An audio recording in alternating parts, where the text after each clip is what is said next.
उदाबाई और राणा विक्रमादित्य, अब ये दो ही बच्चे हैं और ये खोज खोज करके षड्यंत्र लाते हैं मीराबाई को परेशान करने के,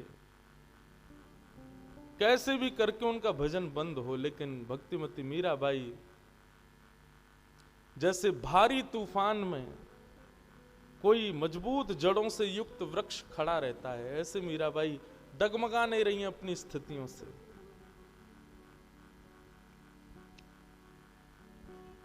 विष का प्याला भेजा था राणा जी ने, विष पीने के पश्चात मीराबाई को तो कुछ हुआ नहीं। उसके बाद प्रसंग ऐसा भी आता है कि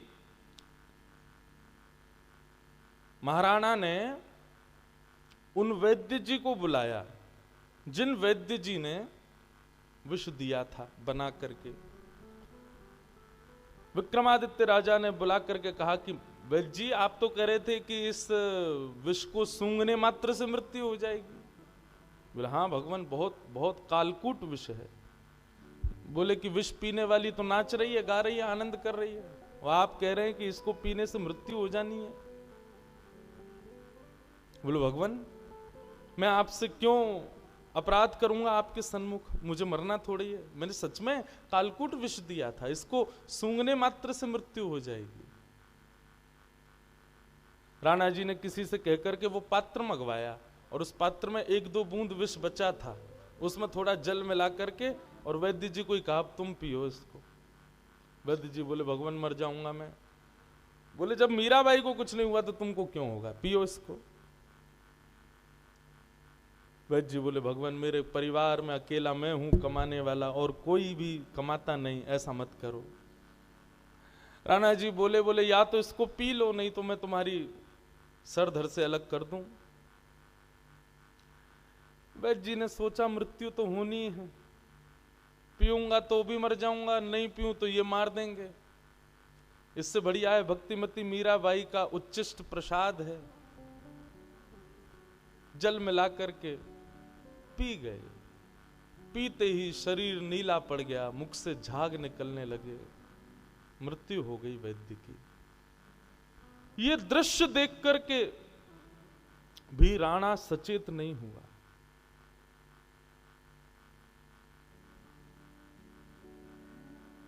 उसी विष का एक बूंद ग्रहण करके वो वैद्य मर गया, मीराबाई को कुछ नहीं हुआ। अब तो समझ जाना चाहिए था, नहीं माने।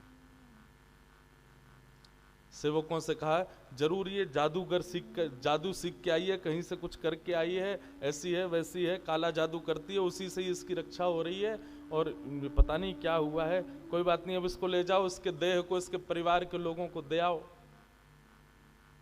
सैनिक ले गए वैद्य जी के देह को, उनके परिवार को दिया। बेचारे हंसते खेलते गए थे, मृतक लौट के आए, परिवार के लोग रोने लगे।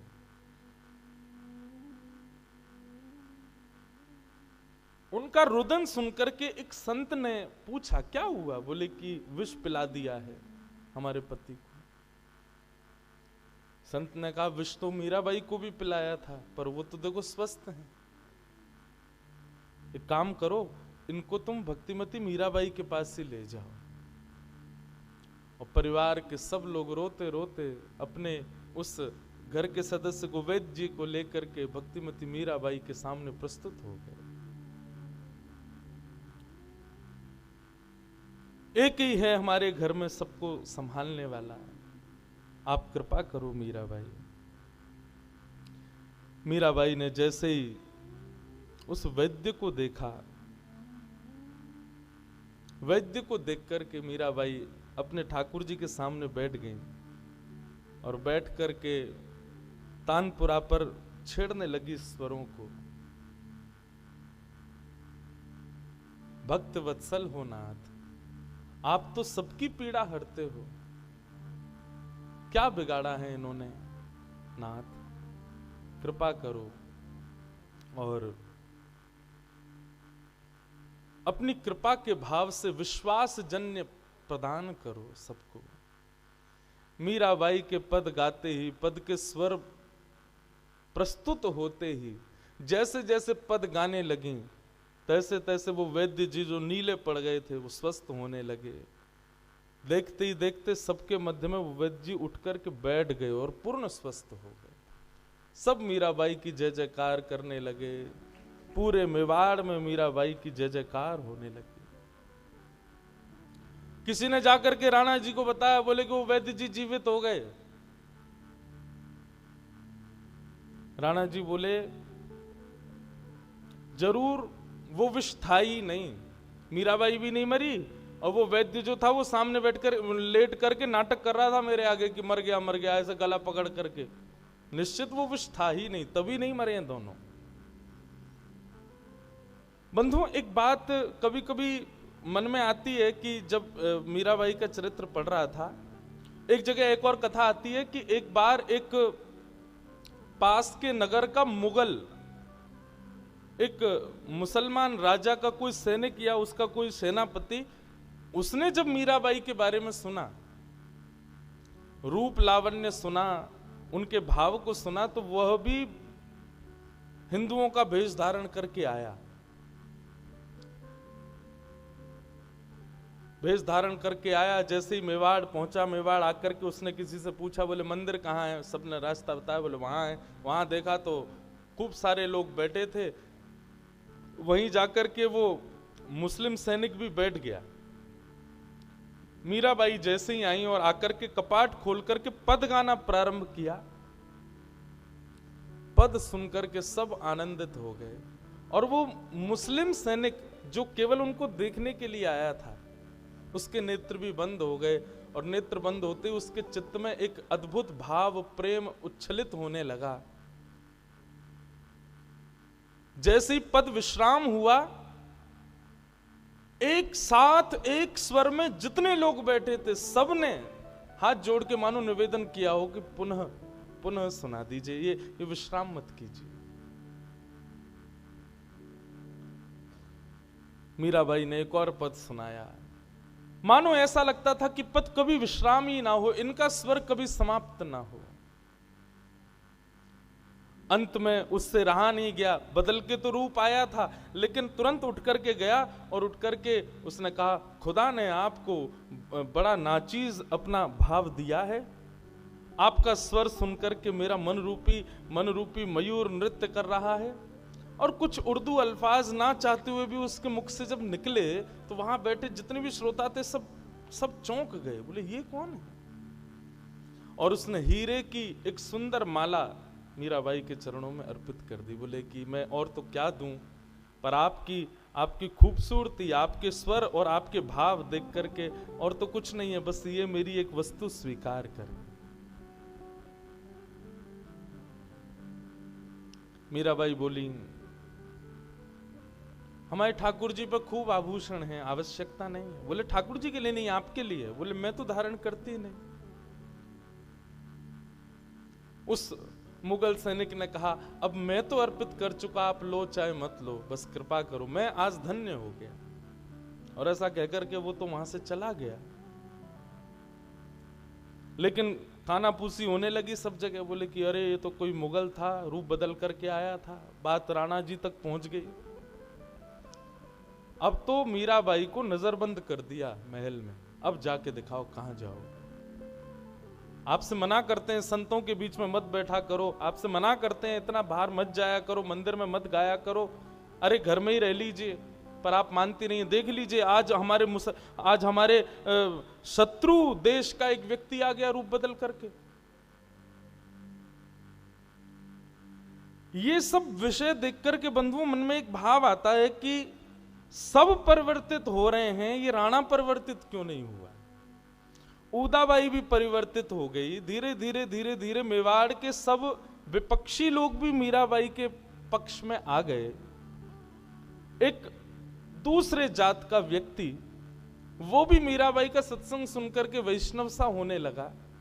राणा क्यों नहीं हुआ? यही प्रश्न उठता है कहां पर? जब प्रहलाद जी का प्रसंग श्रीमद् भागवत में आता है। प्रहलाद जी दैत्यों के विद्यालय में जाते हैं और उस विद्यालय में कीर्तन करते हैं, तो जितने दैत्य बालक हैं सब प्रहलाद जी के साथ कीर्तन करने लग जाते हैं। कीर्तन सुनकर के आसपास के गांव के लोग भी सब आकर के कीर्तन में निमग्न हो जाते हैं, लेकिन हिरण्यकश्यप के हृदय में कभी भाव नहीं आता, भक्ति नहीं आती। बंधुओं, क्यों? इसका कारण क्या है? बाकी सब लोगों के हृदय में भगवत भक्ति नहीं है, इसलिए सबके हृदय में भगवत भक्ति मीराबाई के प्रभाव से जग रही है। लेकिन राणा तो सीधे सीधे भक्तिमती मीराबाई का ही द्वेषी है ना। मतलब भगवान के भक्त ना हो, भगवान के द्वेषी हो तो निश्चित है भक्ति उत्पन्न हो जाएगी, लेकिन भगवान के किसी भक्त के द्वेषी बनोगे तो चाह करके भी कभी भक्ति उत्पन्न नहीं हो पाएगी। बाकी मेवाड़ के लोगों में भक्ति भगवान की नहीं है, इसलिए मीराबाई की वजह से भक्ति जग रही है। लेकिन राणा तो ठाकुर जी की भक्त शिरोमणि मीराबाई का ही अपमान करता है, भक्तों का ही अपमान कर रहा है, इसलिए उसके चित्त में चेतना नहीं हो रही है।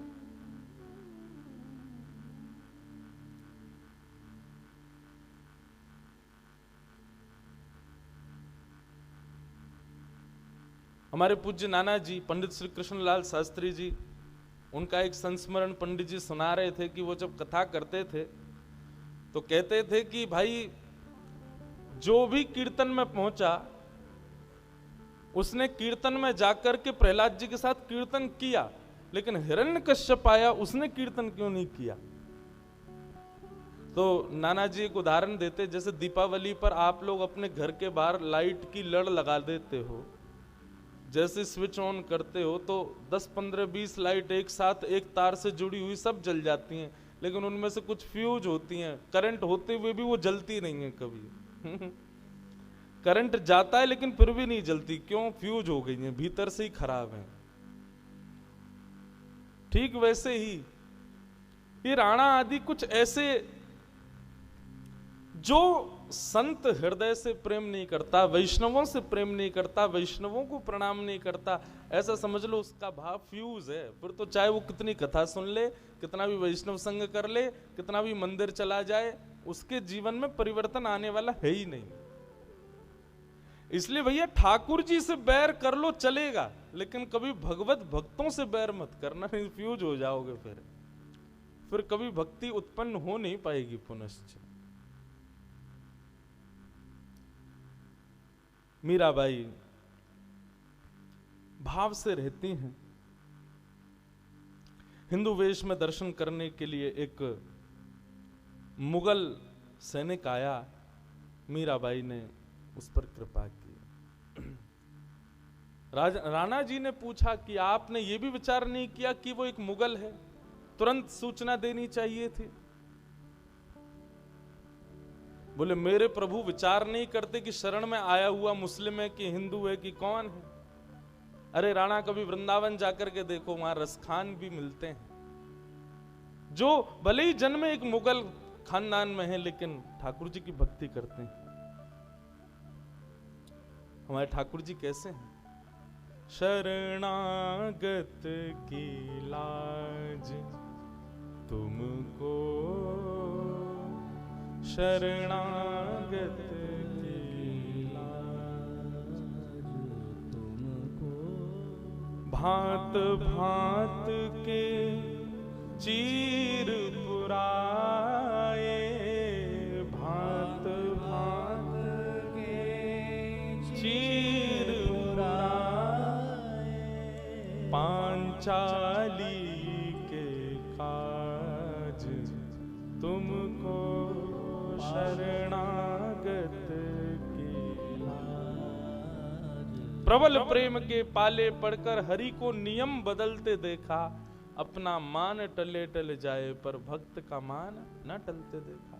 शरण गए प्रभु ताहि न त्यागा। राणा जी, शरण में आने वाला कोई भी हो, ठाकुर जी उसमें ये तो मानवीय स्वभाव है कि ऊंच नीच देखना, सुंदरता कुरूपता देखना, धनवान निर्धन देखना, जात पात देखना, पर हरि को भजे सो हरि को होई, जात पात पूछे नहीं कोई।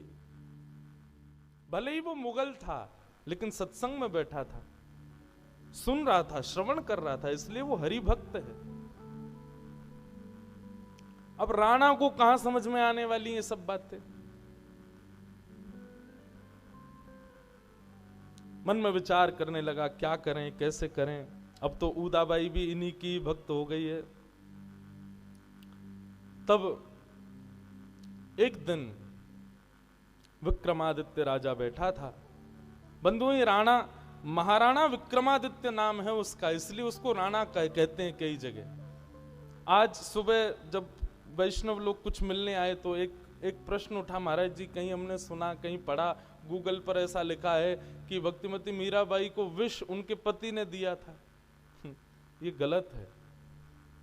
भोजराज जी तो परम पवित्र हैं, उनका तो चरित्र हम लोग सुन रहे थे। मैं तो मीराबाई से ज्यादा कभी कभी मुझको तो आनंद भोजराज जी की स्मृति करके हो जाता है।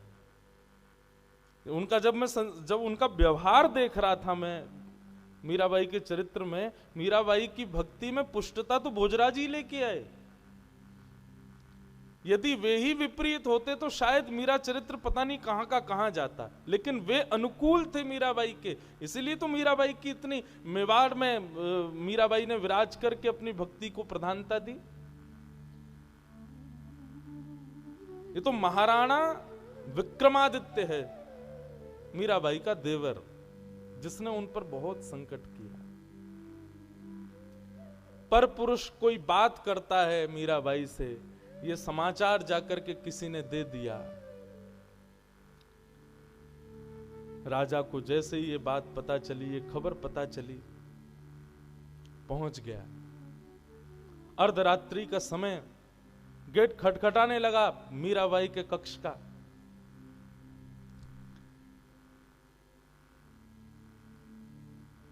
शीघ्र शीघ्र शीघ्र करने लगा। मीराबाई गई, जाकर के खोला। मीराबाई अपने देवर को प्रेम से लाल जी बुलाती थी। वो इतना संकट करता था तब भी उसको लाल जी कहती थी। अरे आओ लाल जी, पधारो। कौन है भीतर? तलवार निकाल करके देखने लगा। पर्दों के पीछे जाकर के जोर से तलवार घुमाता, कोई छुपा होगा, नीचे होगा, ऊपर, सब जगह ढूंढा। मीराबाई बोली, किसको खोज रहे हो आप?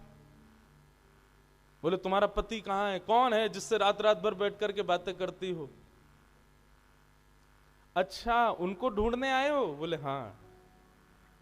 चलो अच्छा है, उनको खोजने की इच्छा तो प्रकट हुई तुम्हारे हृदय में।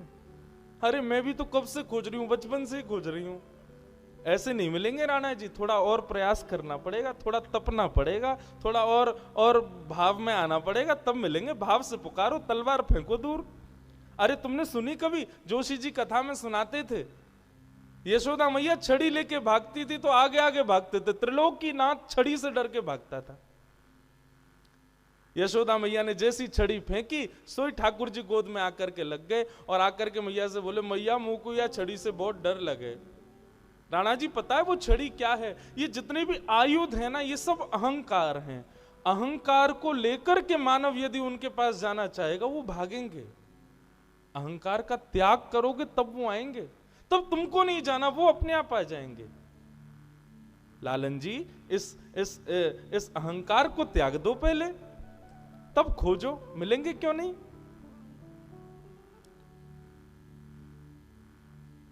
महाराणा विक्रमादित्य मीराबाई से तो चिढ़ता ही है, लेकिन जब वो प्रवचन देती है तो उसको और खींच जाता है।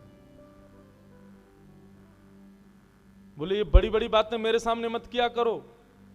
अभी तक तो आप कह करके बोलता था, लेकिन आज क्रोध में भर करके जब उसको कहीं ठाकुर जी नहीं मिले तो तू तड़ाक पर आ गया। बोले, तुझे देख लूंगा, तूने हमारे कुल का नाश कर दिया। और जैसे ही ऐसा कहते हुए तलवार का वार मीराबाई के ऊपर ही किया। जैसे ही तलवार को घुमाया, मानो जैसे कोई छाया के ऊपर प्रहार किया हो। तलवार गर्दन के पास गई तो थी, परंतु जैसे अदृश्य हो मीराबाई, दिख तो रही है पर तलवार आर पार हो गई, मीराबाई को चोट नहीं पहुंची। राणा देख करके बोला, ये क्या हुआ? तुमको चोट क्यों नहीं लगी? अनंत प्रहार किए मीराबाई के ऊपर, लेकिन एक भी प्रहार मीराबाई को नहीं लगा। देखते ही देखते मीराबाई थोड़ी मुस्कुराने लगी और मुस्कुराते ही मीराबाई के अनंत रूप हो गए। अब तो जहां राणा नजर घुमावे वहीं मीराबाई दिखाई दें, ऊपर नीचे आगे पीछे चारों तरफ जहां देखे मीराबाई मुस्कुराती हुई उसको दिखाई देवे। सिर पकड़ करके बैठ गया, मूर्छित अवस्था आने लगी। स्वयं मीराबाई दौड़ कर, अरे लालन जी, तुरंत सखियों को बुलाया, बोले कि आज बहुत श्रमित हो गए हैं, इनको ले जाओ कक्ष में सुला दो। भक्ति का श्रृंगार है बंधुओं, जैसे मानवीय श्रृंगार होता ना, कानों के कुंडल, नाक की नथनी, सिर की बिंदी, आंखों का काजल, ऐसी भक्ति के भी कई सारे श्रृंगार हैं। उन श्रृंगारों में एक श्रृंगार शीलता। भक्त को रोष नहीं आता। जो हमने पद गाया ना, बाला में बैरागण होंगी, जिन भेषा मारो सांवरो रीजे, सो ही भेष धरूंगी। उसकी जो पंक्ति हमने गाई वो मीराबाई की स्वच्छंद पंक्तियां किसी और पद की हैं, पर इस पद में 3-4 पंक्तियां और मीराबाई गाती हैं। अभी जब वो पद का भाव आएगा तब मैं सुनाऊंगा। उसमें मीराबाई कहती हैं भक्ति के श्रृंगार कौन कौन से होते हैं।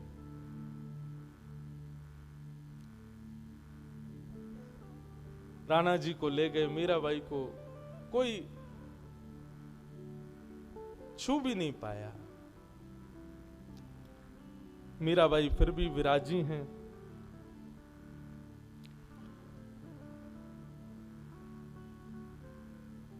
राणा जी 3 दिन तक तो अचेत अवस्था में ही पड़े रहे। 3 दिन तक तो उनको होश ही नहीं आया।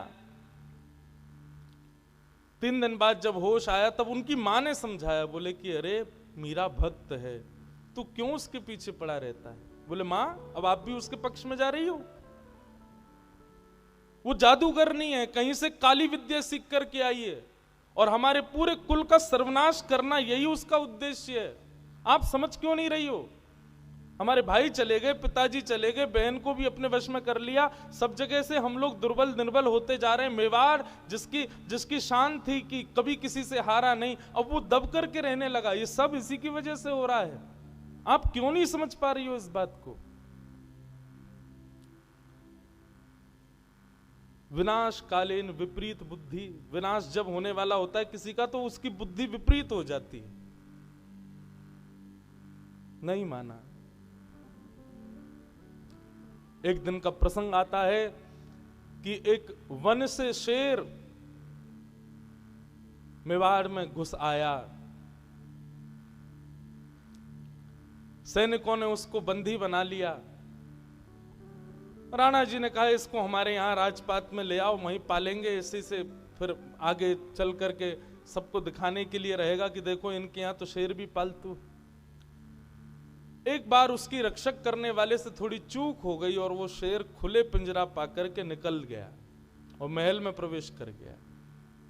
और महल में प्रवेश करके भी सीधे मीराबाई के कक्ष में ही पहुंच गया। मीराबाई यहां पर अपने गिरधर गोपाल की सेवा कर रही थी। गिरधर गोपाल को उठा करके भोग आदि लगा करके, नैवेद्य लगा करके आरती कर रही थी। इतने में ही थाल गिरने की आवाज आई तो देखा कि एक सखी के हाथ से थाल गिर गया। चीखने लगी, चिल्लाने लगी।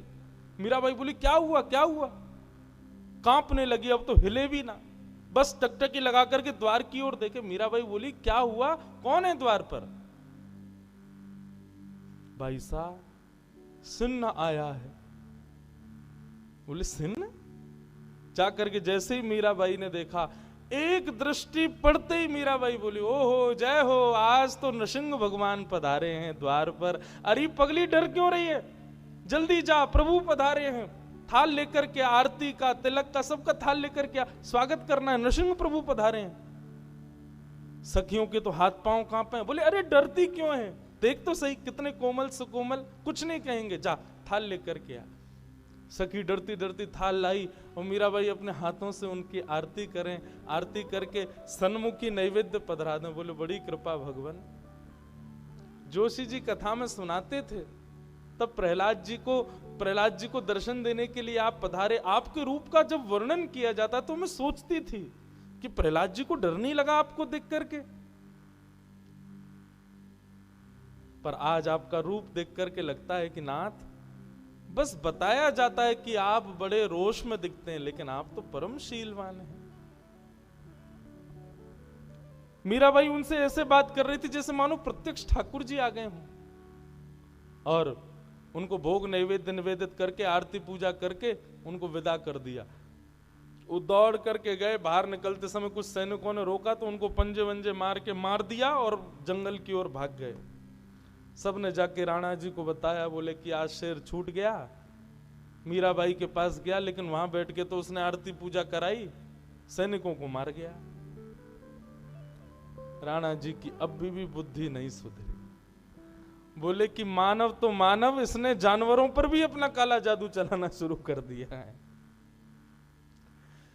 मीराबाई को कोई जाकर के कहता कि राणा जी कहते हैं आपकी भक्ति नहीं है, काला जादू है। मीराबाई कहती वो गलत थोड़ी कहते हैं, सही तो कहते हैं, ये काला जादू ही तो है, कृष्ण कन्हैया कारो ही तो है, वही ने तो मुंह पे जादू कर रखो, वही कोई ये सब जादू है। राणा जी कुछ गलत नहीं कहते, सही कहते हैं। एक दिन मीराबाई को पता नहीं क्या भाव मन में आया, अपने राजकीय वस्त्र जो थोड़े बहुत भी पहनती थी उनका भी परित्याग कर दिया, धीरे धीरे अंतर्मुखी होती जा रही थी।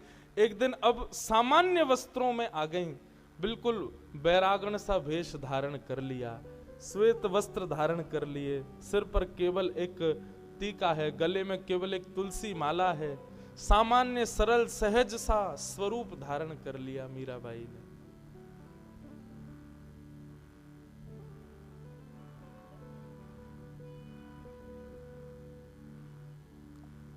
तब गाया,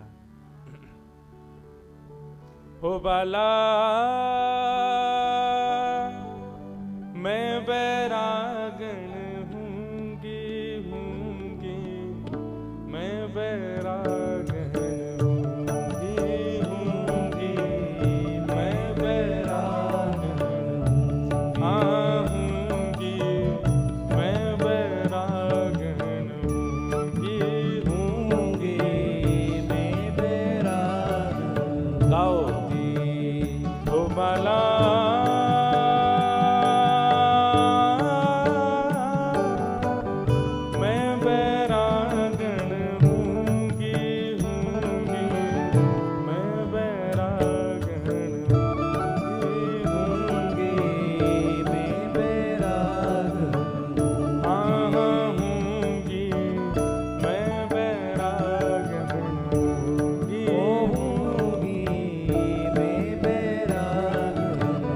आज के वेश को देख करके सखियां सहचरियां सब कहने लगी, हे भाई साहब आज आपने स्वरूप ऐसा क्यों धारण किया? ये क्या हुआ? बिल्कुल बिल्कुल सामान्य सा वेश, श्वेत वस्त्र और ये गले में केवल एक माला, ये कैसा रूप है आपका? मीराबाई कहती हैं, जिन भेषा मारो गिरधरणी छे, जिन भेषा मारो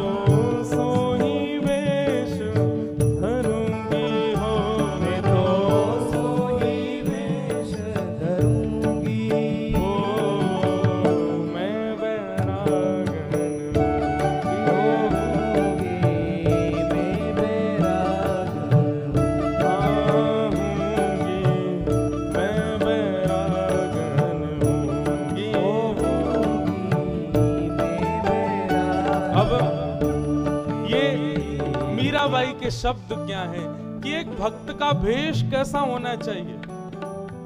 कोई श्वेत वस्त्र पहने, तिलक लगावे, कंठी माला पहने, ये तो बाह्य वस्त्र हो गया, लेकिन भीतर से भक्त का आवरण कैसा होना चाहिए?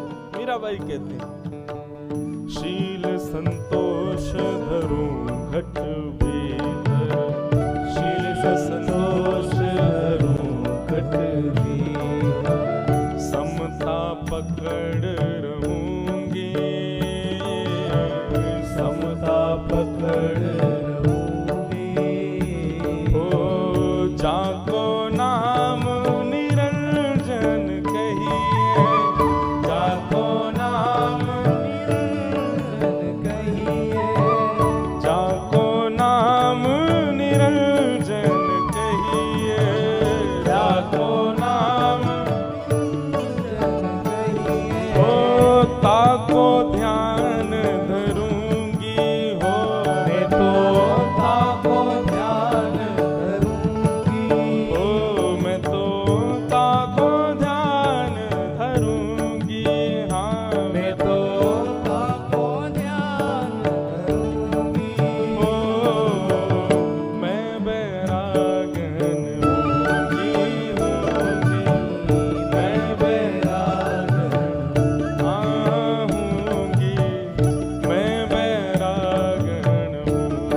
यातन की मैं करूं किंगरी, यातन की मैं करूं किंगरी।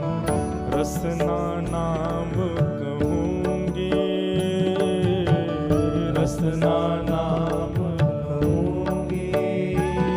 ओ मीरा के प्रभु गिरधर नागर, मीरा के प्रभु गिरधर नागर। मीरा के प्रभु गिरधर नागर, मीरा के प्रभु गिरधर नागर। हाँ साधा संग रहूंगी हो मैं तो, साधा संग रहूंगी। अरे हाँ मैं तो साधा संग रहूंगी हो, मैं तो साधा संग रहूंगी। अरे हाँ मैं वैरागण होंगी। मैं वैरागण होंगी, मैं वैरागण होंगी, होंगी। मैं वैरागण होंगी, मैं वैरागण होंगी। होंगी। मैं वैरागण।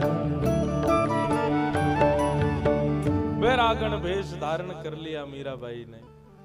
बंधु, अंतर्मुखी अपने आप हो जाते हैं। जब ठाकुर जी की शरण आप ग्रहण करोगे ना, तो निश्चित है कि संसार की कई वस्तुएं फिर अपने आप आपको अशोभनीय लगने लगेंगी, उनमें फिर रुचि थोड़ी धीरे धीरे कम होने लग जाएगी।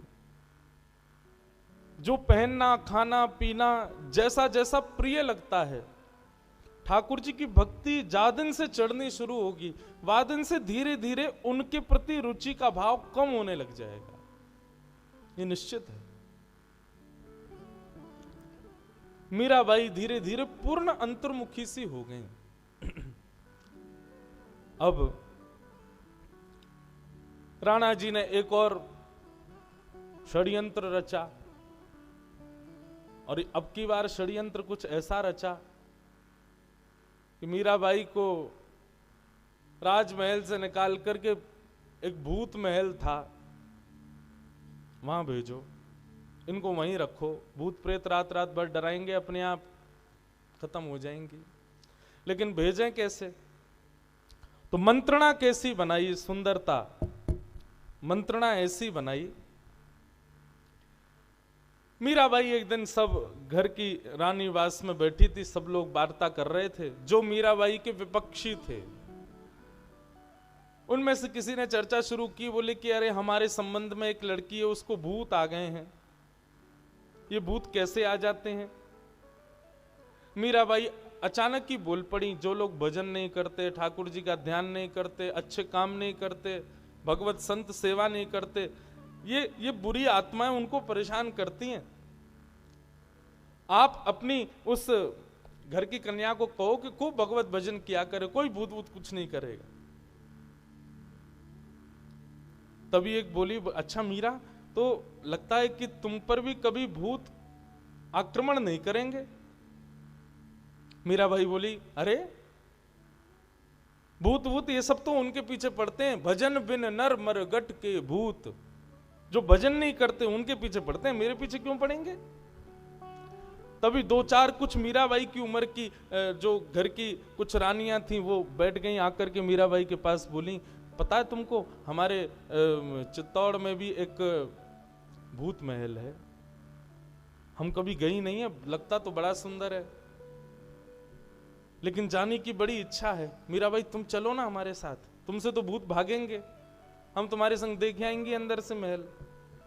उनका षड्यंत्र यह था कि महल के भीतर जाएंगी, चाबी राणा जी के पास रहती है, खोल करके भीतर घूमेंगी, और घूमते घूमते अचानक से एक द्वार से हम भागाएंगे, मीराबाई को वहीं बंद करके आ जाएंगी। और ऐसा ही हुआ।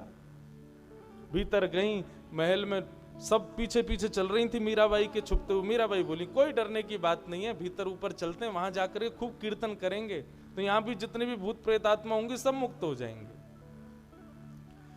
डर डर के पीछे चलती जा रही थी। मीराबाई थोड़ी आगे गई, जैसे ही आगे बढ़ी वे सब तो वहां से बाहर आ गई। ताला लगा करके चाबी ले जा करके राणा जी को दे दी। मीराबाई अंदर ही रह गई। 3 दिन तक मीराबाई उसी के भीतर रही। लाल जी की सेवा पूजा सखियां करती, पर मीराबाई के कुछ पक्ष के लोग जाकर के राणा जी से चिल्लाने लगे, कहां है मीराबाई, दिखती क्यों नहीं, कहां चली गई है, ऐसे कैसे कहीं चली गई। सब ने जब बहुत हट किया तब पूरी जांच बैठाई गई। जांच में पता चला कि इन लोगों के साथ मीराबाई वहां भूत महल में गई थी। उन सब ने बात बता दी, बोले हम उनको वहीं बंद करके आ गए हैं। 3 दिन से ना जल मिला है ना अन्न मिला है, अकेली मीराबाई बैठी है।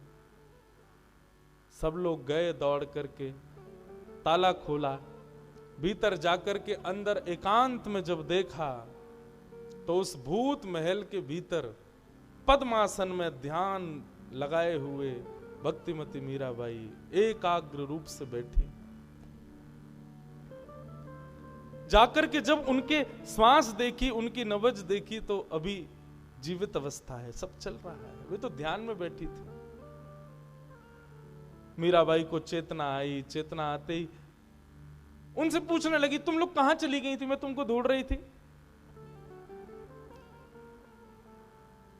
किसी ने पूछा, मीरा तुमको भूख नहीं लगी, प्यास नहीं लगी? बोले भूख प्यास अभी अभी तो पाके आई हूं मैं। बोले कब पाया? बोले राजभोग पाया था, अभी संध्या भोग गिरधर लाल को लगा के पाऊंगी। बोले राजभोग तुमने 3 दिन पहले पाया था। मीराबाई बोली 3 दिन हो गए? बोले हाँ, 3 दिन से तुम यहीं बैठी हो, तुम इसी भूत भवन में अकेली थी। मीराबाई बोली मुझे नहीं पता, मैं तो इनको ढूंढ रही थी, जब नहीं मिली तो मैंने सोचा थोड़ी देर लाल जी की चिंतन कर लूं, बैठ गई, बस मुझे क्या पता 3 दिन निकल गए। ऐसी स्थिति मीराबाई के साथ। बंधुओं, अब जब ज्यादा ही राणा जी का प्रताड़ना होने लगी तो मीराबाई ने अब थोड़ा उनका मन खिन्न होने लगा।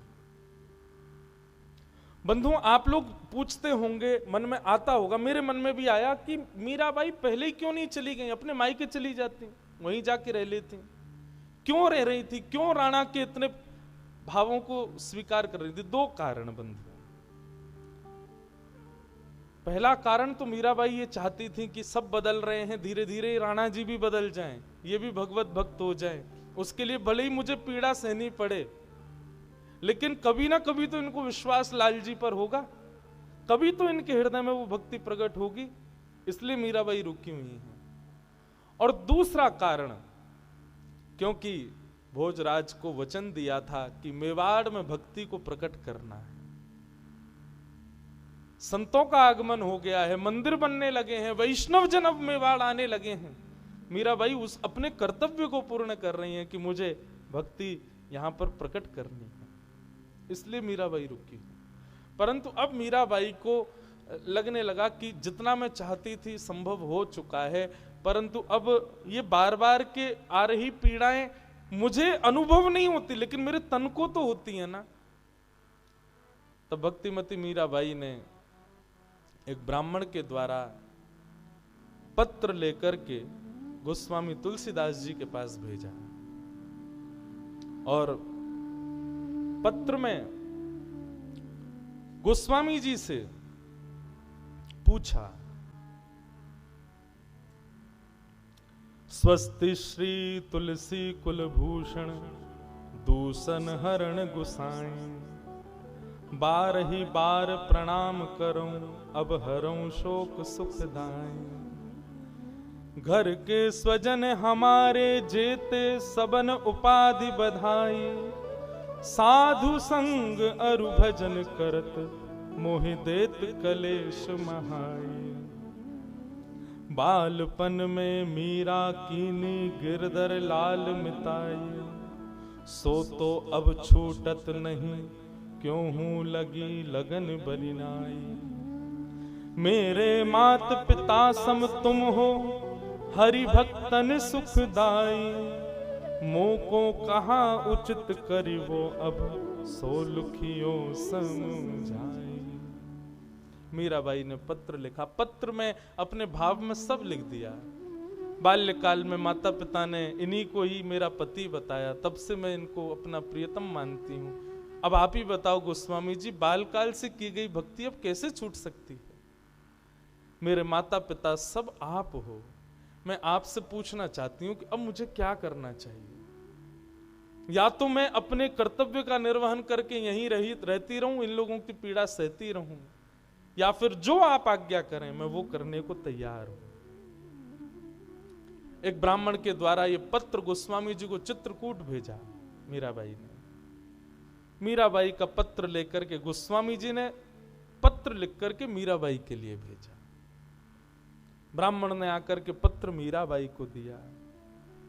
आहा, गोस्वामी जी के ये वाक्य पढ़ते ही मीराबाई का रोम रोम प्रफुल्लित हो गया। गोस्वामी जी कहते हैं, जाके प्रिय न राम वैदेही, जाके प्रिय न राम वैदेही, तजिए ताही कोटि वैर सम, यद्यपि परम स्नेही। हे भक्तिमती मीरा, जिसका हृदय राम जी को ना पूछता हो, श्री ठाकुर जी का अनुभव ना करता हो, वंदन ना करता हो, तजिए ताही कोटि वैर सम, यद्यपि परम स्नेही, चाहे वो कितना भी अपना हो उसका त्याग कर दो। बंधुओं, आप अगर पूछें कि महाराज जी भक्ति प्रारंभ कैसे करनी है, तो सबसे पहली जो क्रिया आपको करनी है, जो हरि विमुख, हरि कथा विमुख, हरि जन विमुख हैं, उनसे विमुख आप हो जाओ, उनसे आप अपने नाते तोड़ो। मैं तो अपनी कथा में कहा करता हूं, कथा सुनने के बाद रात्रि में जाओ और जिन जिन लोगों को ठाकुर जी से, ठाकुर जी की कथा से बिल्कुल प्रीति नहीं है, उन सबको ब्लॉक मारो अपने फोन में, नंबर सब जगह से उनको डिलीट करो, निकालो, बोले इनसे संबंध ही नहीं रखना। काय बात के अपने जो ठाकुर जी के नहीं वो हमारे क्यों?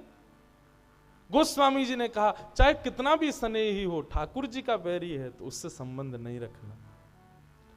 मानो गोस्वामी जी को लगा कि ये प्रमाण पूछ रही होंगी कि किसी ने ऐसा किया, आप मुझे आज्ञा कर रहे हो, तो गोस्वामी जी अगली पंक्ति लिखते हैं कि तजो पिता प्रहलाद विभीषण, बंधु भरत महतारी, बलि गुरु त्यजो कंत ब्रज बनितन, भय मधु मंगल खारी। प्रहलाद ने पिता का त्याग किया, विभीषण ने भाई का त्याग किया, और भरत जी ने माता कैकेयी का त्याग किया, बलि ने अपने गुरु का त्याग किया, ब्रज वनिता गोपिकाओं ने अपने परिवार का त्याग किया। सबका मंगल हुआ।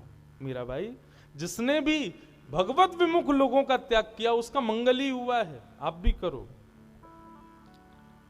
ना तो नेह राम सो मनियत, श्रुहृद सुसेव्य जहां लो, अंजन कहाँ आँख जेहि, फूटे बहु तक काह काह लो, तुलसी सो सब भांति परम हित, पूज्य प्राण ते प्यारो, जासो बड़े स्नेह राम पद, ऐसो मतो हमारो। आहा, ये अंतिम पंक्ति गोस्वामी जी कहते हैं जिससे राम जी और प्रिय लगे वो करना चाहिए, ऐसी हमारी मति है।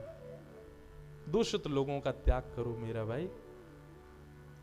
गोस्वामी जी का पत्र पढ़ते ही मीराबाई के नेत्रों से अविरल अश्रुधार गिरने लगे, और मीराबाई ने विचार कर लिया कि अब यहां नहीं रहना।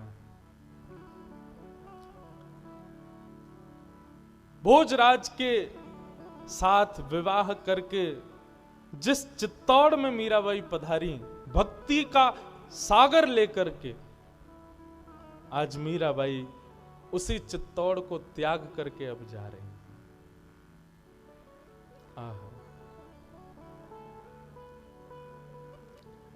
ऐसा वर्णन आता है कि मीराबाई पूरे चित्तौड़ में 30 वर्ष तक रही। मीराबाई 20-25 वर्ष तक रही। एक एक कक्ष का दर्शन किया, कहां कहां ठाकुर जी ने उनके साथ लीलाएं की, उन सब का दर्शन किया। जाते समय राजा भोज का स्मरण किया, मैंने अपना कर्तव्य पूर्ण कर दिया, अब मुझे आज्ञा दो। ये बात कहते ही कक्ष के भीतर राजा भोज उनको दिखाई दिए। भोज को देखते ही भोज प्रसन्न मुद्रा में है और मानो जैसे मीराबाई को प्रणाम कर रहे हैं। मीराबाई चित्तौड़ से निकलने लगी, पूरा चित्तौड़ रो रहा है, सब मेवाड़ के लोग रो रहे हैं, रुदन कर रहे हैं, मानो जैसे सूर्य अस्त हो रहा है सदा सर्वदा के लिए, ऐसी पीड़ा सबके हृदय में हो रही है। मीराबाई चित्तौड़ से निकल करके वापस मेड़ता पधारी और मेड़ता में आकर के अपनी पुनश्च श्याम कुंज में, जहां मीराबाई बाल्यकाल में सब ठाकुर जी की लीला करती थी, वहां आकर के मीराबाई ने पुनश्च उत्सव आदि मनाने प्रारंभ किए। परंतु बंधुओं, कुछ दिन में मीराबाई का अब मन विचलित हो गया और एक दिन मीराबाई बैठे बैठे श्याम कुंज में विचार करती हैं, चलो कहां?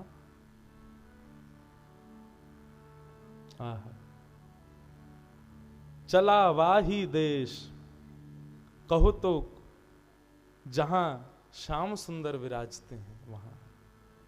और मीराबाई के मन में आया कि अब चलो कहां? श्री वृंदावन धाम।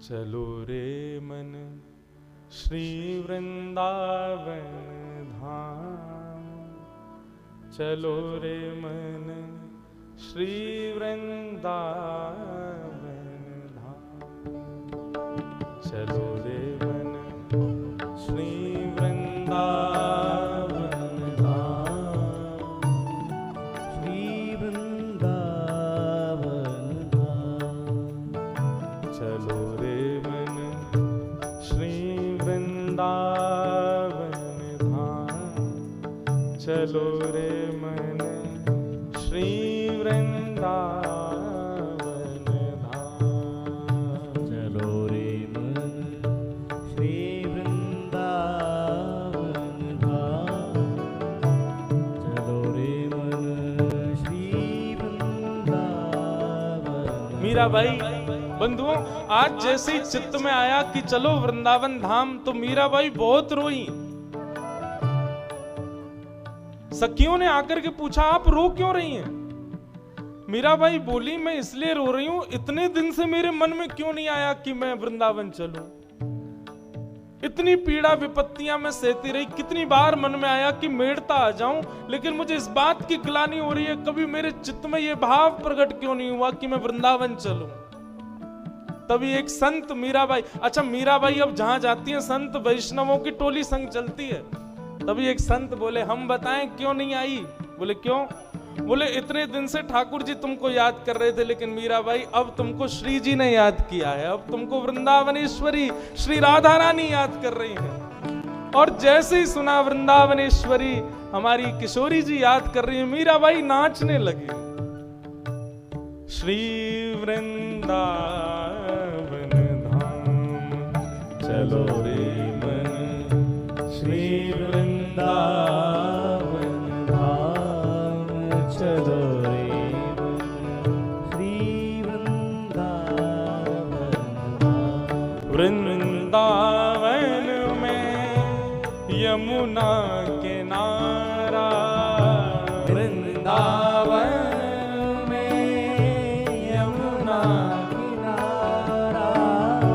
वृंदावन में यमुना किनारा, वृंदावन में यमुना किनारा, नाचत नंद किशोर, चलो रे मन वृंदावन की ओर। नाचत नंद किशोर, चलो रे मन वृंदावन। और मीराबाई अब पहले तो चित्तौड़ छोड़ के आई हैं और अब मेड़ता से भी समस्त वैष्णव भक्त वृंद जो मीराबाई के संग रहते हैं, सबके संग अपने लाल जी को गोद में लिए निकल पड़ी वृंदावन की ओर। लागे वृंदावन नीको आली माने, लागे वृंदावन नीको, लागे वृंदावन नीको आली माने,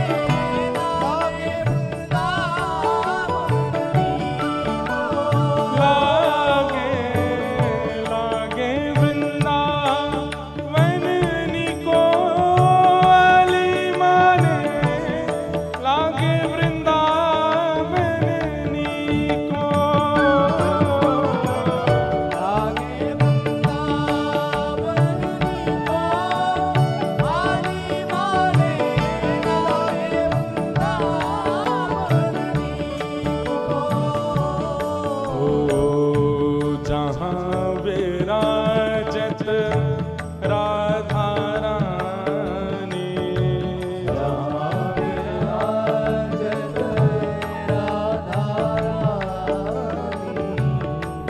घर तुलसी ठाकुर सेवा, घर घर तुलसी ठाकुर सेवा, दर्शन गोविंद जी को आली माने, लागे वृंदावन नीको,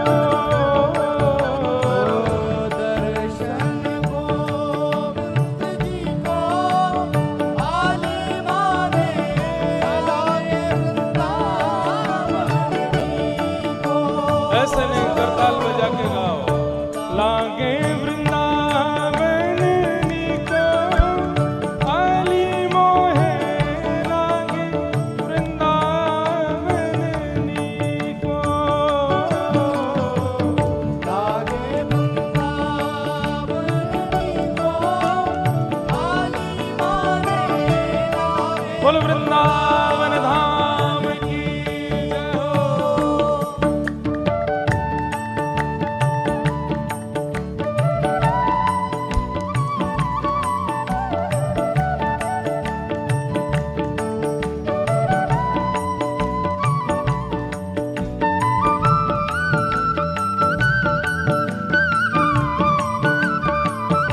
बोल वृंदावन बिहारी लाल की।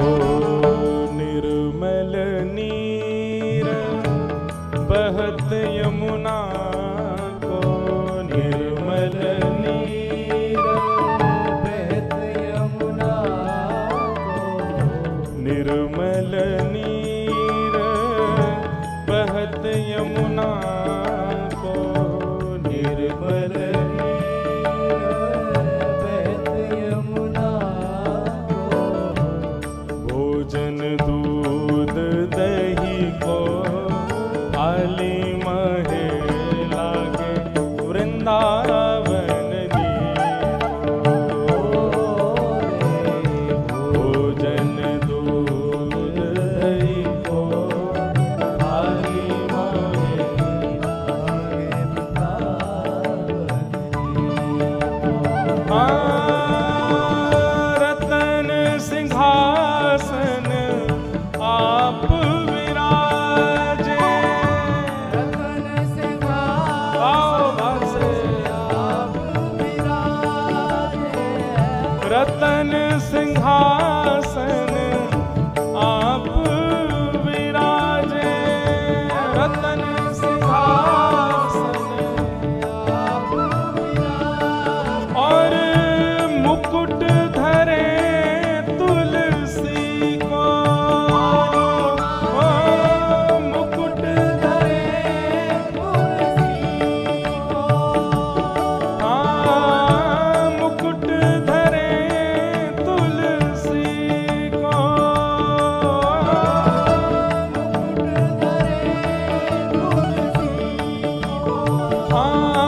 वृंदावन की चेतना आते ही, वृंदावन की चित्त में स्थिति आते ही मीराबाई प्रसन्न हो गई। और साधु ने कह दिया कि अब तक तो श्याम सुंदर तुमको स्मरण कर रहे थे, परंतु अब वृंदावन की स्मृति हो रही है तो निश्चित श्री जी तुमको याद कर रही है मीराबाई, चलो वृंदावन। मीराबाई, बंधुओं, वृंदावन मीराबाई जैसे जाती है ना, वो प्रसंग पढ़ के ना जाने कितनी बार नेत्रों में आंसू आए। चलते चलते मीराबाई रुक जाती हैं, वहीं पर ही गिर जाती हैं। इतना विरह, आनंद भी हो रहा है और विरह भी हो रहा है। कहीं पर नदी, पहाड़, हरियालियों को एक साथ देखती तो मीराबाई बोली, अरे वृंदावन आ गया, वृंदावन आ गया, वृंदावन आ गया। देखते ही नाचने लग जाती, कूदने लग जाती, आनंदित हो जाती। सखियों के हाथ पकड़ के, जो संत महापुरुष संग होते थे, वैष्णव जन होते थे, सबके साथ फिर सब समझाते, मीराबाई अभी वृंदावन दूर है। और जैसे ही बताते दूर है, सोई मूर्छित होकर गिर जाती। कितना दूर है अभी, मेरा असली देश तो वही है, मेरा सर्वस्व तो वृंदावन ही है। मैं अभाग्नी इतने वर्षों बाद वृंदावन जा रही हूं। ऐसे कभी चेतना, कभी अचेत होते होते मीराबाई वृंदावन पहुंची। वृंदावन आने के बाद में कितने दिन तक तो मीराबाई को चेतना ही नहीं आई। उसके बाद जैसे तैसे थोड़ा चैतन्य हुई, तब वृंदावन को प्रणाम किया। संग में आए हुए कुछ सेवक भी थे। मीराबाई ने खूब मना किया उनको कि भाई आप लोग अपने अपने घर में रहो, पर वे लोग बोले कि हमारा तो सर्वस्व आप ही हो, आपने हमारे भीतर भक्ति जगा दी, अब उसको हम नष्ट कैसे करें, अब आप ही हमारा सर्वस्व हो। आप गिरधर लाल को देखते हो, हम आपको देखते हैं, आप में ही हमको गिरधारी दिखते हैं। तो मीराबाई के साथ कुछ 2-3 सेविकाएं रहती हैं। वृंदावन भ्रमण करती हैं तो सबको तो वृंदावन के गली, मोहल्ले, मंदिर आदि दिखते हैं, लेकिन मीराबाई जब वृंदावन में घूमती है तो उनको हर स्थान पर, पहली बार वृंदावन गई हैं लेकिन सखियों के हाथ पकड़ कर, ये ना ये भांडीर वन है, यहाँ पर ठाकुर जी ने ये लीला की थी, ये चीर घाट है, यहाँ गोपियों के चीर लेके ठाकुर जी चढ़ गए थे। थोड़ी आगे जाकर के वहां दिखाती, बोले ये काली दया, यहाँ पर कालिया नाग के ऊपर ठाकुर जी ने नृत्य किया था। सखियां बोले, भाई जी, भाई साहब, आप तो पहली बार आई हो वृंदावन, आपको कैसे पता कहाँ क्या कैसी लीला हुई? बोले मुझे दिख रही है लीला। मीराबाई जहां दृष्टि डालती वहां वो लीला दर्शन होता था उनको। ऐसी स्थिति। बंधुओं, पर मीराबाई का एक नियम था, वृंदावन में जब वो आई तो वृंदावन में अधिकतर वैष्णवों के दर्शन और संतों के दर्शन में रुचि रखती थी। कितने संत, कितने वैष्णव वृंदावन में हैं, सबकी खोजबीन करवाती और फिर एक एक करके सबके पास जाती और सबके पास जाकर के सत्संग लाभ लेती।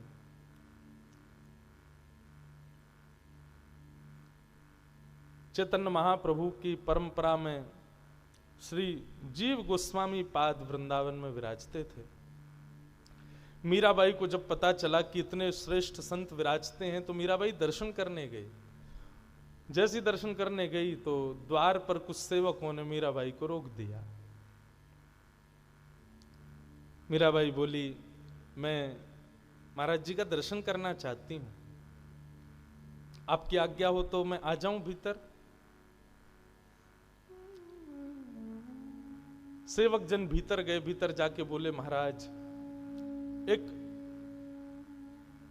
मेड़ता की राजकुमारी और मेवाड़ की महारानी भक्त बन गई है, उसका नाम बड़ा प्रसिद्ध चल रहा है सब जगह, नाम है उसका मीरा, वो आई है, आपका दर्शन करना चाहती। जीव गोस्वामी पाद ने सहज भाव से कह दिया, उनसे निवेदन कर दो, हम स्त्रियों से नहीं मिलते, हम केवल पुरुषों से ही मिलते हैं, स्त्रियों का दर्शन हम नहीं करते।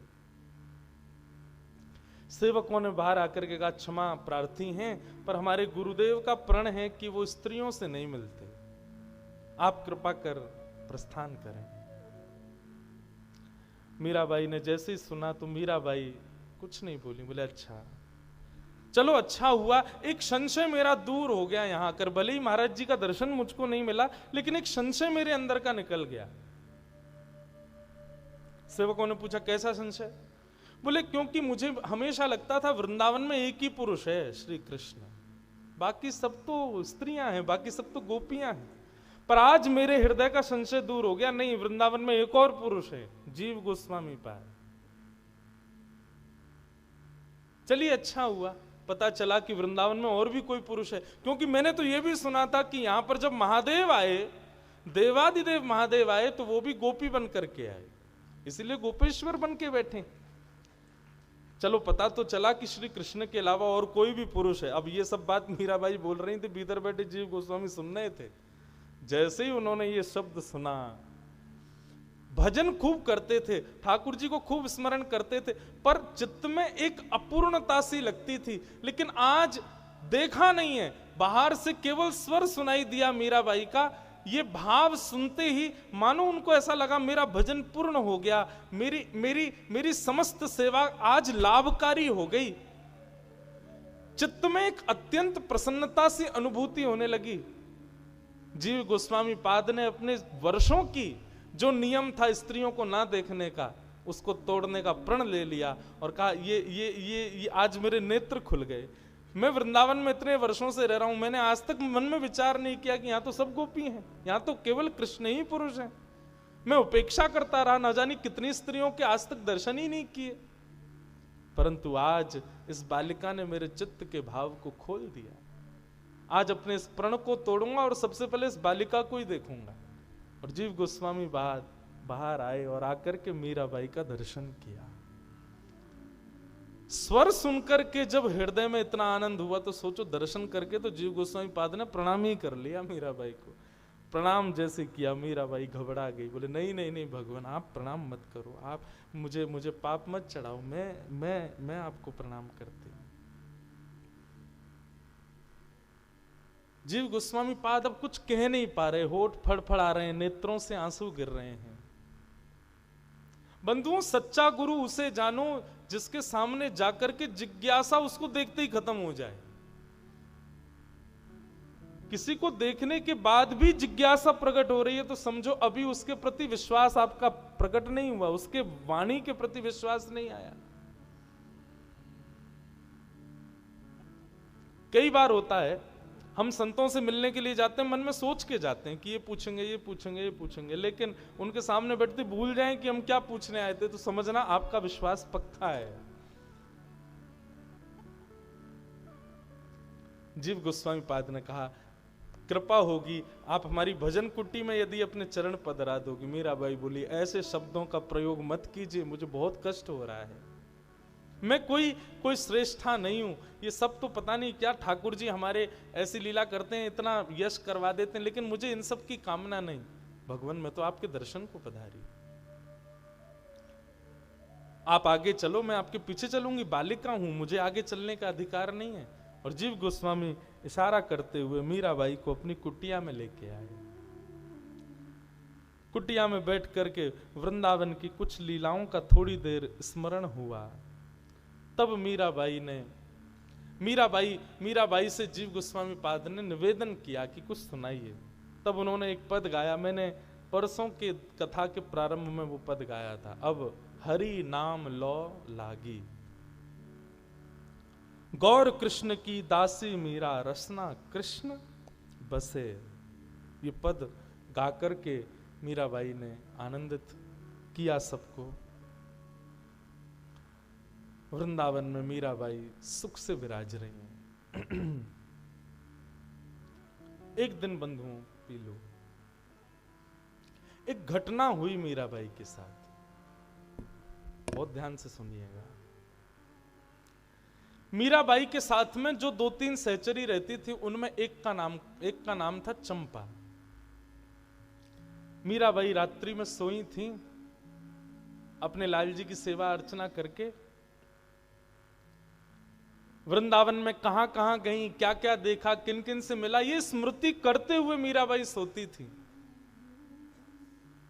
रात्रि में जैसे नींद आई मीराबाई की, थोड़ी नेत्र लगे इतने में ही एक जोर के उच्चाटन की आवाज कक्ष में हुई और हड़बड़ा करके मीराबाई उठी।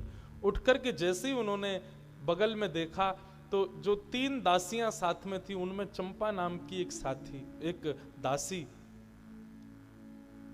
उसने बिल्कुल राजकुमारियों जैसा अपना श्रृंगार किया हुआ है, कानों में सुंदर कुंडल धारण किए हैं, गले में हीरों की माला पहनी हुई है। मतलब जैसे एक विवाहिता नारी अपना श्रृंगार करती है ऐसा श्रृंगार करके वो सामने खड़ी है। मीराबाई तो उसके रूप को देखने लगी और वो मीराबाई को देख के मंद मंद मुस्कुरा रही है, मानो जैसे चंद्रमा की तरह उसमें से किरण प्रकट हो रही है, ऐसा मीराबाई को अनुभव हुआ। मीराबाई बोली, चंपा ये क्या हुआ, तू इतनी सजधज के क्यों खड़ी है, ये तेरे पास इतना श्रृंगार आया कहां से? चंपा धीरे धीरे मीराबाई के पास आई और अधरों पर अपनी उंगली रख के मानो उनको शांत किया और उच्चारण करती है, माधवी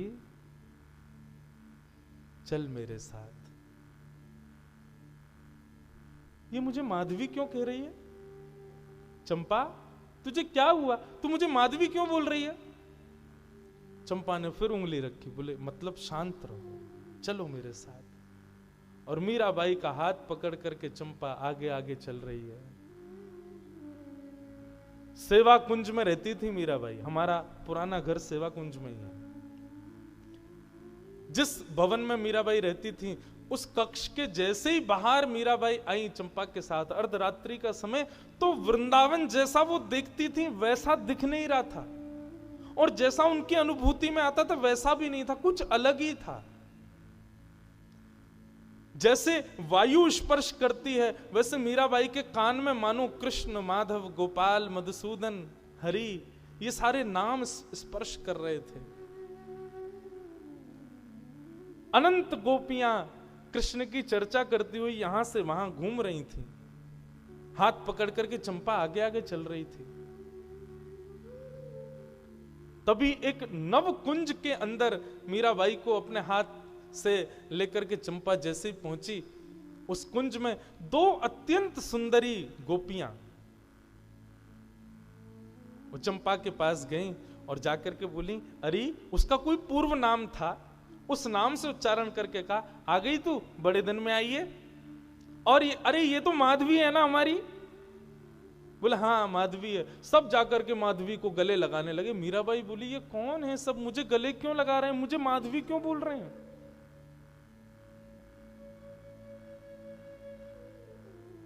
तभी एक सहचरी भीतर से आई, कोई और नहीं ललिता जी हैं, और आकर के मीराबाई के सिर पर जैसे ही हाथ फेरा, मीराबाई के नेत्र बंद हो गए और संपूर्ण स्मृति उनको प्रकट होने लगी अपने पूर्व जन्म की। नेत्र खोले तो नेत्र लाल थे, अश्रुधार गिर रहे थे। ये सब द्वापर की सब गोपियां हैं। द्वापर में कैसी कैसी लीला, कौन कौन सखी के क्या नाम है, सब मीराबाई को स्मृति में आ गया और अपना पूर्व संबंध उनके हृदय में दृढ़ हो गया। तभी एक सखी आई और मीराबाई को लेकर के एक अद्भुत कुंज के भीतर गई। जैसे ही उस कुंज में प्रवेश किया, सामने तुलसी के सिंहासन पर नील वर्ण श्याम सुंदर और गौर वर्ण श्री जी विराज रहे हैं। दर्शन करते ही मीराबाई का रोम रोम कंपित होने लगा। आहा माधवी आई है, माधवी आई है, ये स्वर उच्चारित होने लगे सब जगह से, हमारी माधवी आई है। श्याम सुंदर सन्निकट गए, जाकर के माधवी के थोड़ी पर हाथ रखा, नेत्रों के अश्रु पोंछ दिए। बोले क्यों रोती है तू, देख तू जहां ते गई वहीं को लौट के आई गई, जय तेरो परिवार है, जय तेरो सर्वस्व है, तू काई को रोयो करे, मुंह से कहां दूर चले गए, कहां देख आज सब तो से मिलवे के काज यहाँ खड़े हैं, अब चल रोनो धोनो बंद कर, मैंने तू को बहुत कष्ट दियो, मैं जानू मेरी वजह से तेरे जीवन में कितने सारे कष्ट आए, लेकिन माधवी ये सब बहुत जरूरी है। तो को पता है अब तेरे भक्ति भाव से ना जाने कितने लोग या भवसागर में या प्रेम की नैया में बैठ कर के भव पार रह जाएंगे। तो को कोई कारण से भेजो गयो, अब तू चिंता मत करे, बस अब तेरे अब तू ज्यादा दिन नहीं रहेगी, अब तू हमारे संग ही रह करेगी। चरण पकड़ लिए, बोले ज्यादा दिन नहीं रहेगी मतलब क्या अभी भी मुझे रहना है? ठाकुर जी बोले माधवी कुछ दिन और तुझे अभी विराजना होगा, अभी कई लोगों का कल्याण तुझे करना है। माधवी बोली मैं थक गई हूं नाथ, ये रो रो करके गंगा यमुना बहा करके मेरी स्थिति आप देखिए ना, श्री जी की ओर देखें, हे करुणामयी श्री जी आप कृपा करो ना, ये तो बड़े हटीले हैं, बड़े ये इनके अंदर दया नहीं है, आप तो दयामयी है ना, आप कृपा करो, समझाओ ना इनको। मीराबाई चरणों में सर रख करके रुदन करने लगी। तो बंधुओं मीराबाई को अपने सिर के ऊपर कुछ अश्रु बिंदु जैसा अनुभव हुआ, थोड़ा जलाशय जैसा लगा, जल जैसा, जल की बूंद गिरी हो। मीराबाई ने उठकर के ऊपर देखा तो श्याम सुंदर के नेत्रों से नीर गिर रहे हैं। जैसे ही देखा मेरे ठाकुर जी रुदन कर रहे हैं।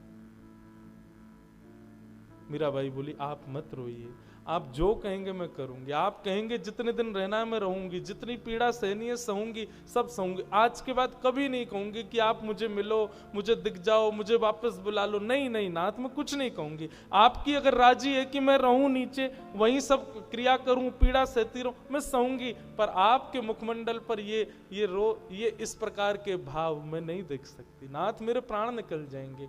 आप जो कहेंगे मैं करूंगी, पर आप इस प्रकार मत हो। यही है बंधुओं प्रेम, तत्सुखे सुखित्वम, प्रेम की अद्भुत धारा।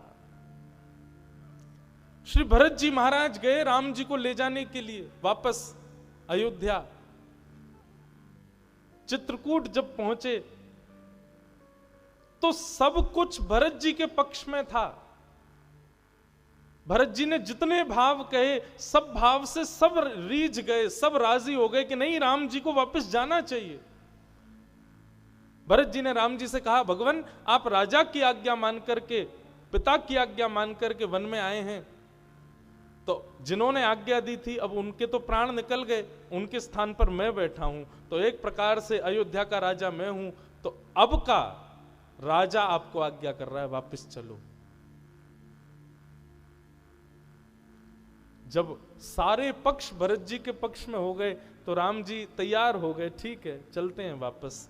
लेकिन जैसे ही राम जी उठकर के वापस अयोध्या की ओर बढ़ने लगे, राम जी को याद आई हनुमान जी की, सबरी की और मार्ग में मिलने वाले समस्त वैष्णवों की।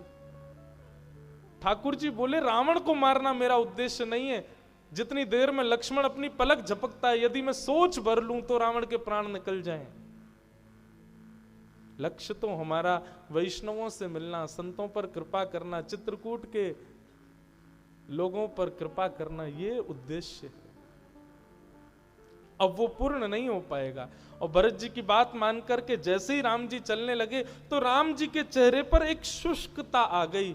वो शुष्कता जब भरत जी ने देखी तुरंत चरण पकड़ लिए, बोले भगवान रुक जाइए, मेरी प्रसन्नता के लिए मेरे नाथ को यदि कष्ट हो रहा है तो मुझे वो प्रसन्नता नहीं चाहिए। मैं आपको अयोध्या ले जाऊं लेकिन उसमें आपको कष्ट हो तो मैं काय बात का सेवक हूं। आप विराजिए वन में, पर 14 वर्ष पूर्ण होने के एक अधिक दिन भी ज्यादा हुआ तो प्राण त्याग दूंगा। इसलिए हमारी मानस जी में भरत जी के प्रेम को वृंदावन की गोपियों के प्रेम के समान बताया गया, क्योंकि गोपियों का प्रेम, भरत जी का प्रेम तत्सुखे सुखित्वम, जिसमें हमारा प्रियतम प्रसन्न है उसमें हम प्रसन्न हैं। कोई जिद नहीं है, कोई अभिलाषा नहीं है। मीराबाई का यही प्रेम है, नाथ में रहूंगी, आप आज्ञा कर दे मैं रहूंगी। इतने में श्री जी आ गए और श्री जी ने आकर के मीराबाई के सिर पर हाथ फेरा। और कहा अब तुम जब तक वृंदावन में रहोगी तब तक तुम जब चाहो तब स्मरण कर लेना, ललिता आकर के तुमको कुंज में ले आया करेगी, यहां आकर के दर्शन किया करना। मीराबाई इस प्रकार आ गई वापस, परंतु रात्रि के कुंज का दर्शन उनके चित्त में अभी भी चल रहा था। लेकिन एक घटना और घटी, चंपा वापस नहीं गई मीराबाई के साथ, वो ठाकुर जी के संग ही रह गई। मीराबाई बोले उस पर कृपा कर दी, मुझ पे नहीं। बोले तुम्हारा जाना जरूरी है, तुमको अभी रहना पड़ेगा, तुमसे भक्ति का प्रकाश होगा। मीराबाई आकर के 3 दिन तक अचेत अवस्था में पड़ी रही। तब एक संत पधारे और संत ने आकर के मीराबाई के सिर पर हाथ फेरा। संत को देख करके मीराबाई को मानो ऊर्जा जैसी आ गई हो। मीराबाई की अब ऊर्जा, मीराबाई का जिस प्रकार हम अन्न पाते हैं तब ऊर्जा आती है, मीराबाई की अब ऊर्जा सत्संग और संत सेवा ही है। संत आए, संत ने आकर के मीराबाई से कहा दुखी मत हो, आपसे ना जाने कितने लोगों की लौ जुड़ी है, मीरा कुछ सेवा करो ना ठाकुर जी की। अपने गिरधर गोपाल को देखते हुए मीराबाई ने हाथ में एक तारा लिया और एक तारा हाथ में लेकर के मीराबाई गाने लगी।